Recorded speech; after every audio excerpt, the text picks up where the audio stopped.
Келиңиздер, чай менен ичкенге эмне жасасам деп ойлонуп отурсаңыз, дал ушул рогаликтин рецептин сунуштап кетем. Аябагандай даамдуу, ошону менен биргеле баат жасалат.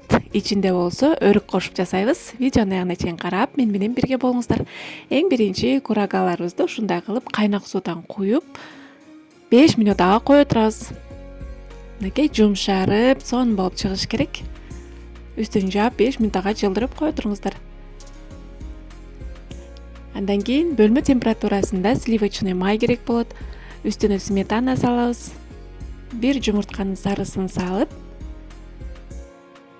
андан кийин сүтүбүздү куюп, жакшылап аралаштырабыз. Кыздар, эң эскертүүчү нерсе сүттү бөлмө температурасында коюп коюңуздар. Муз аткычтан чыгарып сразу койсоңуздар болбойт. Андан кийин сахарный пудра, кукурузный крахмал кошуп, унду кошуп, үстүнө разрыхитель жана ванилин кошуп коебуз. Мынакей. Эми жакшылап туруп камыр ыйлеп алабыз.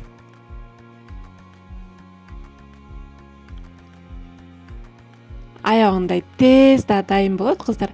Чайыңыздарды коюп, чайыңыздар кайнаган чакта эле баат эле жасап койсоңуздар болот. Мынакей.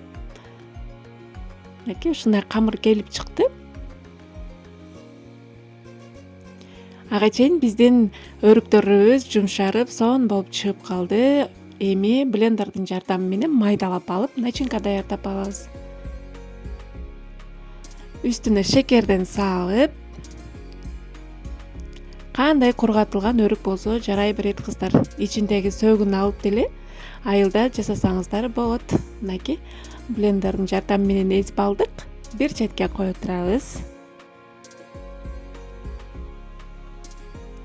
Эми даяр болгон камырыбызды теңдей 4кө бөлүп алабыз, кыздар.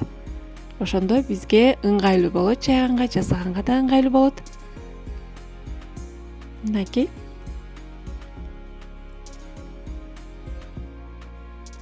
Эми ар бирин ушундай кылып жайып чыгабыз. Достор, каналыма каттал элек болсоңуздар, сөзсүз түрдө катталып алыңыздар. Алдыда дагы жакшы рецепттер менен бөлүшкөнгө аракет кылам. Мынакей ушундай кылып жайып алабыз. Андан кийин тортко арналган форма менен тегерек кылып кесип алабыз. Эгерде мындай формаңыздар жок болсо, тарелканын жардамы менен кесип алсаңыздар болот. Мынакей ушундай кылып кесип алдык. Эми ушундай бөлүкчөлөргө бөлүп алабыз дагы. Ичине начинкабызды салып, ороп баштайбыз.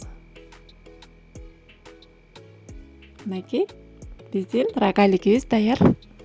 Экинчисин да көрсөтө кетейин. Кыздар, ороп жатканда өзүңүздөр жака тартып оросоңуздар, ошондо тың оролуп, формасы дагы жашынакай болот.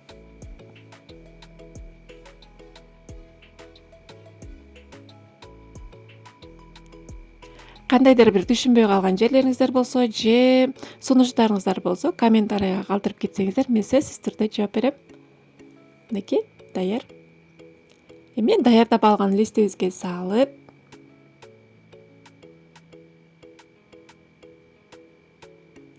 магазинден алгандан көрө ушундай кылып өз колуңуздар менен жасап жесеңиздер сонун болот. Мынакей духовкада 170 градуста бышырып алдык. Аягындай баат да бышат. Ысык кезинде ушундай кылып сахарный пудрадан сээп аласыздар. Мынакей биздин рогаликтерибиз даяр. Аягындай даамдуу болуп чыкты. Ушундай кылып сүт чай менен ичсеңиздер, аягындай даамдуу болот. Көңүл бурганыңыздар үчүн чоң рахмат.